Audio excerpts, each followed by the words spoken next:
ఇప్పుడు మీ పిఠాపురంలో పవన్ కళ్యాణ్ వంగగీత గారు పోటీ చేస్తున్నారు, మరి అయితే ఎవరికి వెళ్తారంటారు మాట? పవన్ కళ్యాణ్ వెళ్తాడు. పవన్ కళ్యాణ్ ఏంటి సినిమా యాక్టర్ ఓటేస్తారంటారా? సినిమా యాక్టర్ కాదు, మారాలని. ఏం మారాలండి మరి? ప్రభుత్వం వంగగీత గారు ఎంపీ చేశారు, ఏం లేదా? ఏముంది, ఆ ముసలి అయిపోయింది కాబట్టి. ఆవిడ ముసలి అయిపోయిందా? ఏంటంటే ఇంకా చెంగు మంది తిరుగుతుంది, మీ ఇంటి ఆడపడుతుంది అని చెప్పి ఓటు అడుగుతుంది ఆవిడ. ఎమ్మెల్యే కిందకి వెళ్తే పిఠాపురం అంతా ర్యాలీ చేస్తుందండి ఆవిడ ముసలి అయిపోవడం ఏంటంటే? మరి చేస్తే ఏం చేస్తాం, ఆవిడ పదం కోసం ఆవిడ చేస్తుంది. ఇప్పుడు 5 ఏళ్ళు ఎంత ఏమైనా అభివృద్ధి జరిగిందా? 5 ఏళ్ళు లేదు కదా. లేదు. మరి పవన్ కళ్యాణ్ వచ్చే జరుగుతుంటారా? జరుగుతుందని వేస్తానంటున్నారు. ఏంటంటే ఇప్పుడు పవన్ కళ్యాణ్కి మొన్నటి వరకు కుర్రోళ్ళు తిరిగేవారు అనేవాళ్ళు, ఇప్పుడు మీరు కూడా కుర్రోడు అయిపోయి తిరుగుతున్నారా? నేను తిరిగితే అంటే మీ ఓటు ఎవరికండి ఇప్పుడు ఫైనల్ గా? ఎవరికి వేస్తారు? పవన్ కళ్యాణ్. పవన్ కళ్యాణ్. మరి గుర్తేంటండి? గలాసు. ఎంత మెజార్టీ వస్తుంది అంటారు? చెప్పలేము కదా దానికి. అది మరి గెలుపు మాత్రం పవన్ కళ్యాణ్. పవన్ కళ్యాణ్ గుర్తు గలాసు. అది ఇప్పుడు పిఠాపురంలో పవన్ కళ్యాణ్ గారు వంగగీత గారు పోటీ చేస్తున్నారు, ఎవరికి వెళ్తారంటారు మాట? పవన్ కళ్యాణ్ గారు వస్తారు. పవన్ కళ్యాణ్ గారు వస్తారు. ఎందుకని అంటారు ఆయన వస్తాడు? ఆయన చేసే సంక్షేమ పథకాలు చాలా వాగ్దానాలు చేశారు, చేస్తారు. ఆ నమ్మకం మాకుంది. తెలుగుదేశంలో రామారావు, చంద్రబాబు నాయుడు గారు ఎలా చేశారు ఆ పథకాలు చేశారు. ఆ పథకాలు ఈయన కూడా పెట్టాడు. అవి సరిగా పథకాలు కాదు, నచ్చలేదండి. మీకేం పింఛన్ రావట్లేదు, రావట్లేదు, పెన్షన్ రావట్లేదు. పుట్టిన వాళ్ళు బొట్టలు ఇప్పించడం అయ్యేటే ప్రాజెక్టులు ఆఫీసర్ అమరావతి ఎందుకు ఆపారండి చెప్పండి. అసలు పోలవరం ఎందుకు ఆపారు? కట్టి ఆఫ్ చేస్తే ఎంత లాస్ అది? ఎందుకు గోదావరి నడుచుకోవాలి, వ్యవసాయం తినమని తాగమని మందుకి ఎంతమంది బలి అయిపోయారు, లేబర్ ఎంతమంది బలి అయ్యారు. సరైన మందు ఇస్తున్నారా? సరైన బ్యాండ్ ఇస్తున్నారా? ఎవరు చెప్పారు? నైట్ ఏమో 8, 7 టైం పెట్టి ఆ టైంలో ఆఫ్ చేయడం మళ్ళీ ఏంటండి? ఆ మందులో ఎంతమంది పోయారు, ఇసుక కార్మికులు ఎంతమంది పోయారు, 6 నెలలు ఎంతమంది బాధపడ్డారు. ఇప్పుడు మందు మీద మీ ఒపీనియన్ ఏంటంటే? మందు బాగుందా? మందు చంద్రబాబు నాయుడు మందు బాగలేదు, ఈ జగన్ మందు బాగలేదు. అది కాదు, ఏంటి పని చేస్తలేదా? అస్సలు పని చేస్తలేదు, ఆకలి వేస్తలేదు, తినేసి వెళ్ళిపోతున్నారు, తాగేసి వెళ్ళిపోతున్నారు. అదేండి మరి చాలా మంది తిక్కగా ఉందన్న. తిక్కగా ఉన్నదంటే అది తాగే ఒళ్ళు కొనుక్కి తెలుస్తుంది. ఆ విధానం ఏంటంటే తెలిస్తే బాగుంటది. ఒక్కొక్కడు ఏమన్నాడంటే కాయ తాగుతాడు, 2 కాయలు తాగుతాడు, 3 కాయలు తాగుతాడు. తాగుతాడు కైపెక్కగా నిశా లేక, ఆ నిశా కావాలని ఎక్కువ తాగుతాడు, తాగి పడిపోతున్నాడు. మరి జగన్మోహన్ రెడ్డి బాగా చేశాను, ఇంకోసారి ఛాన్స్ ఇవ్వండి అన్నాడు. మరి జగన్మోహన్ రెడ్డి ఇంకోసారి ఛాన్స్ ఇస్తే రాష్ట్రాన్ని పెడతాడు. ఏంటి రాష్ట్రం మేడం? రాష్ట్రాన్ని అప్పుల్లో ఉండిపోయింది. ఈ అప్పులు చేస్తానంటే తలదొక్కస్తుంది. చంద్రబాబు నాయుడు ఈయన వచ్చా కూడా తప్పు చేసేది బాధపడి ఉంచుకుంటాడు. అదే పరిస్థితి. మరి అప్పులన్నీ ఎవరు కడతారు? ఈ అప్పులని చంద్రబాబు నాయుడు కట్టారు అంతే. చంద్రబాబు నాయుడు పరిపాలన వస్తుంది, ఇంకా ఈ జగన్ పరిపాలన రాదు. అది మరి 90% కూడా జగన్ పరిపాలన రాదు. ఇప్పుడు మరి జగన్ ఒక చట్టం తెచ్చాడండి. ఇప్పుడు మీ ఆస్తులు ఉంటాయి కదా, అది పత్రాల మీద ఆయన ఫోటో ఉండాలి, అదేమో ఒరిజినల్ ఆయన దగ్గర ఉండాలంటారు. ఎంతవరకు కరెక్ట్ అంటారు? అది తీసేసుకోవాలి. ఆస్తులు కూడా తీసేసుకోవాలి. ప్రయత్నం చేస్తున్నాడు. మీరు ఆ ఓట్లు కడుక్కోండి, ఈ ఆస్తులు మేము తీసుకుంటాం ఆయన చేసే పనులు. ఒకవేళ మళ్ళీ జగన్ వస్తే ఏం చేస్తారు మీరు? మళ్ళీ జగన్ వస్తే ఓట్లు పడాలి మేము. మీరు రోడ్డు అంతే తీసుకుంటే రాస్తాం కదా, అది పరిపాలన. అది మరి ఫైనల్ గా అయితే మీరు అలాగా అలా ఉపయోగించి అలాగా ఒకసారి అయ్యండి 135 నేను బట్టలు నొక్కాను, 145 బట్టలు నొక్కాను. అన్నం పెట్టుకోవడం పూకల కూడా ఎవడో కూడా చెప్పుకోండి అలా అన్నం పెట్టానని. అది అంటే 2 సార్లు మనకి బట్టలు నొక్కండి, నేను 150 సార్లు బట్టలు నొక్కానని చెప్పు కదా. అది అంతవరకు సంక్షిప్తం అనేది అదే తప్పున్నారు. అది ఇప్పుడు మీరు అభివృద్ధి చిన్నవాడు అది తెలుసు ఏమేమి తిన్నాడో ఏటనేది. ఈ క్యాన్సర్ చేయమని చెప్పాడు, ఎవరు చెప్పాడు? పూల కొడుకుని క్యాన్సర్ చేయకూడదు. అలాగా పెట్టింది మామూలు కామగా నేను పరిపాలన చేశాను, మీరు ఏం చేస్తారో ఏంటి, ఎవరు చేస్తారో ఏంటి అని అన్నారు. అంతేగాని ప్రతి ఊళ్ళో కూడా ఇన్ని పథకాలు పెట్టాను, అన్ని పథకాలు పెట్టేశాను నేను. మళ్ళీ నాకేం 130, 140 బట్టలు నొక్కాను నేను. నాకు 2 సార్లు బట్టలు నొక్కాను. అయ్యే మాటలు అయ్యి తప్పు కదా. రాజధాని అనేది కడతారంటారా? కడతాడు. చంద్రబాబు నాయుడు గారి వచ్చే కంపల్సరీ కడతాడు. మరి జగన్ అండి కట్టడు. ఇంకా రాడు.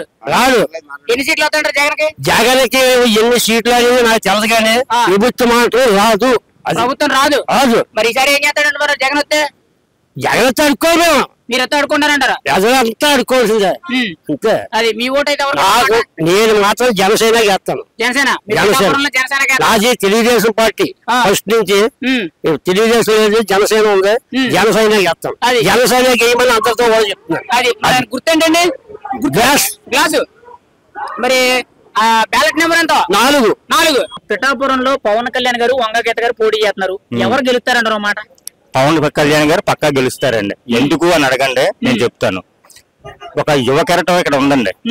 యువ కెరటానికి మించిన సీనియర్ కెరటం ఒకటి ఉందండి. ఆ సీనియర్ కెరటం వర్మ గారు అండి. వర్మ గారు భీమవరంలో గెలిచారంటే ఒక లెక్క, ఇక్కడ గెలిచారంటే ఒక లెక్క అండి. ఎందుకంటే భీమవరం అంటున్నాం అంటే భీమవరం రాజులు ఎక్కువ, రాజుల ఏరియా. అక్కడ ఇంత పేరు వచ్చిందంటే నేను ఆశ్చర్యపోక్కర్లేదు, ఆయన గురించి చెప్పుకోక్కర్లేదు. ఇక్కడ అంతా కూడా ఒకే సామాజిక వర్గం ఎక్కువ ఉన్న ఏరియా. 100 మంది కుటుంబాలు కూడా రాజులు ఉండరు ఇక్కడ, వర్మస్ ఉండరు. అటువంటి ఏరియాలో వీళ్ళందరూ హృదయాన్ని గెలుచుకున్న వ్యక్తి వర్మ గారు. అటువంటి వర్మ గారు గుడి కింద ఉన్నప్పుడు పవన్ కళ్యాణ్ గారు ఓడిపోతారన్నది ఇంకా అన్నది జరగదు. ఇంకా అది జరగదండి. అది పవన్ కళ్యాణ్ గారు ఓడిపోతారన్నది జరగదు.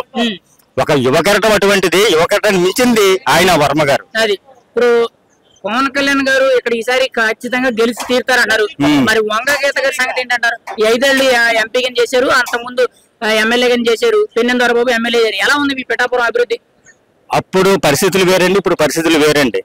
ఆవిడ చేశారు అంటే చిరంజీవి గ్లామర్ తో ప్రజారాజ్యంలో చేయొచ్చు. వంగగీత గారు ఎంపీ కింద ఎమ్మెల్యే కింద చేశారు, పెన్నెం దొరబాబు ఎమ్మెల్యే చేశారు. ఎలా ఉందండి అభివృద్ధి పరంగా? పెన్నెం దొరబాబు గారు నాకు ఎప్పుడు బయటకు వచ్చి ఏ కష్టం చూసుకున్నట్టు తెలియదండి. అసలు వర్మ గారి గురించి ఇంత అభిమానంగా మాట్లాడుతున్నామంటే నా జీవితంలో జరిగిన సన్నివేశం ఒకటి మీకు చెప్పాలి. నేను గైడ్ కాబట్టి గొల్లపల్లి టోల్ గేట్ దగ్గర ఉండేవాడిని లారీల కోసం. ఉంటే అప్పుడు కూడా ఇది ఎలక్షన్ టైం అండి. ఏ వెహికల్స్ లో ఏం వస్తున్నాయని పోలీసులు తనిఖీ చేసే టైం అండి.